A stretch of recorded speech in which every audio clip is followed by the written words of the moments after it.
हाँ, नमाज पढ़ी जाएंगी बाजमात, मतलब घर में अगर जेंट्स है लेडीज है सब पढ़ सकते हैं बाजमात। और ईद का खुतबा लेकिन नहीं होगा। तो अगर ऐसा लोग कर रहे हैं, जहाँ लोग सिर्फ मैं घर में हूँ, मेरे वाइफ और बच्चे हैं, तो अगर हम ही पढ़ रहे हैं तो मैं इमाम बनूंगा, नमाज पढ़ाऊंगा, मेरे बच्चे और भी मेरे साथ नमाज पढ़ेंगे।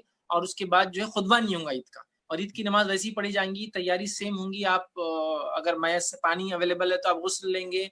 उसके बाद आप सल्लल्लाहु अलैहि वसल्लम पहले खजूर खाकर जाया करते थे ईद के अंदर, और बकरीद में आकर खाते थे, तो आप 1 खजूर या 3 खजूर खाकर जाएंगे। जो सबसे अच्छे कपड़े आपके पास पहनेंगे, और घर के अंदर ही आप जहाँ नमाज पढ़ना चाहते हैं वहाँ जमा होंगे।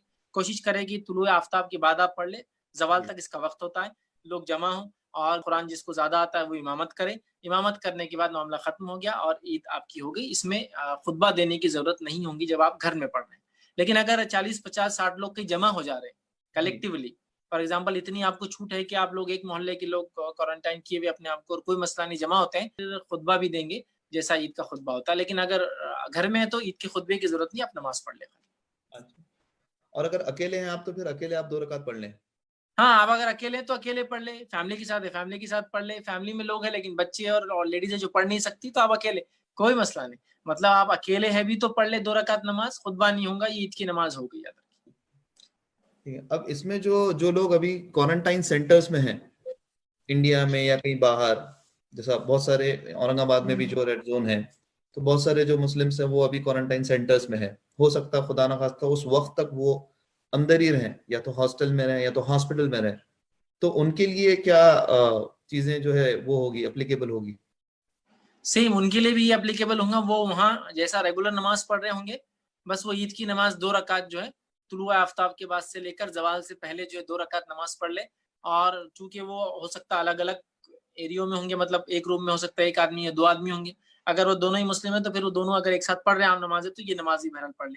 कोई नहीं है तो आदमी अपनी जगह अकेले पढ़ ले। तो इसमें कोई हर्ज नहीं कि आदमी अपने घर पर है, कोई हॉस्पिटल में है, या कोई क्वारंटाइन सेंटर में है, या कोई इसी तरह हॉस्टल्स वगैरह में लोगों ने रखा है लोगों को थोड़े दिन जो ट्रैवल करके आ रहे हैं।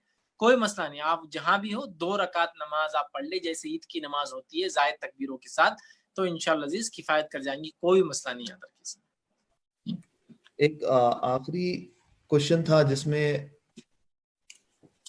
जमात कितने लोगों की बनती है, ये एक बेसिक क्वेश्चन था, अगर आप उसमें बताना चाहते हैं तो कितने लोग? जमात जो है वो 2 लोगों से बन जाती है। तो जब 2 लोग हो सिर्फ और जमात बनाए तो दोनों बाजू बाजू खड़े होंगे एक दूसरे के, बिल्कुल लगकर खड़े होंगे, ऐसे यूं खड़े हैं 2 लोग। और अगर 2 से ज्यादा हो जाए, 3 हो जाए, तो फिर इमाम आगे होगा, मुख्तदी पीछे होगा। मतलब अगर 2 लोग हैं तो जमात बन जाएंगी, दोनों बाजू खड़े होंगे। और अगर 3 लोग हो जाए तो एक आदमी आगे रहेगा, 2 लोग पीछे बाजू बाजू खड़े रहेंगे। तो जमात के लिए 2 लोग चाहिए कम अज कम, याद रखिए। और एक मैं जो जमात का बोल रहा था उसमें एक चीज ऐड कर दूं, अगर